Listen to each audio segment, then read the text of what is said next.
Well, howdy there, Internet people, it's Belle again.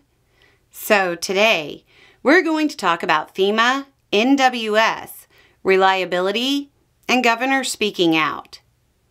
A number of governors are raising questions about the reliability of FEMA under the Trump administration in the controversial aftermath of the response in Texas. It's important to understand the civics part of this first. The President, and only the President, has the authority to issue a major disaster declaration. There have been delays in getting the declarations, and this, combined with the effects of Trump's cuts and a perceived lack of capability among critical national infrastructure due to short staffing, is leading to governors noting a few issues of concern. The first issue is Trump not issuing declarations or denying them. Since February, Trump has denied more than half of major disaster declaration requests from blue state governors. He's approved almost all of those coming from Republican governors. But that doesn't mean they're happy either.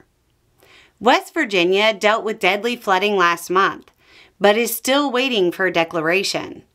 The governor recently said, quote, "We've been following up with them, and we're going to continue to do so.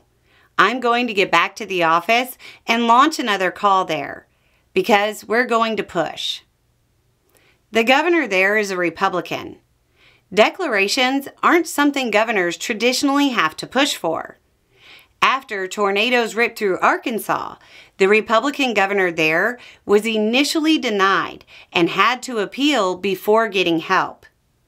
Despite campaigning on FEMA relief in North Carolina, the administration denied their requests for additional help. The governor of Kentucky, Andy Beshear, publicly aired his concerns. States get extra resources from FEMA during and after a disaster. They, at least most times, get access to specially trained search and rescue teams. They get access to more helicopters and things like that.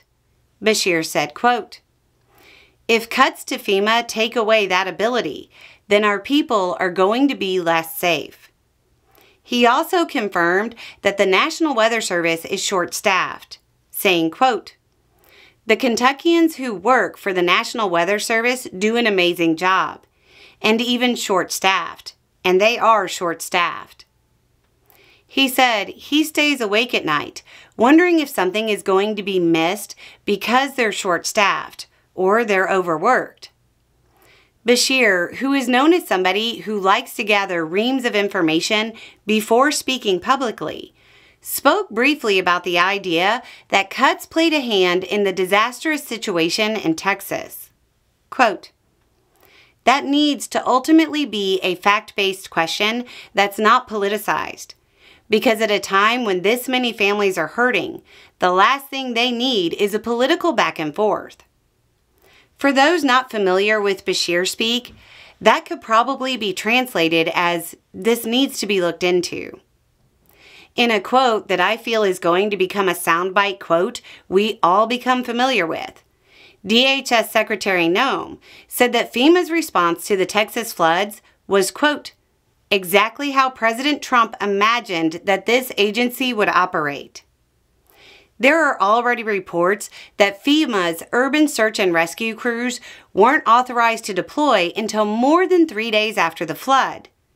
That's long enough for somebody to be lost to dehydration. These effects were predicted by experts when the cuts and restructuring began. Anyway, it's just a thought. Y'all have a good day.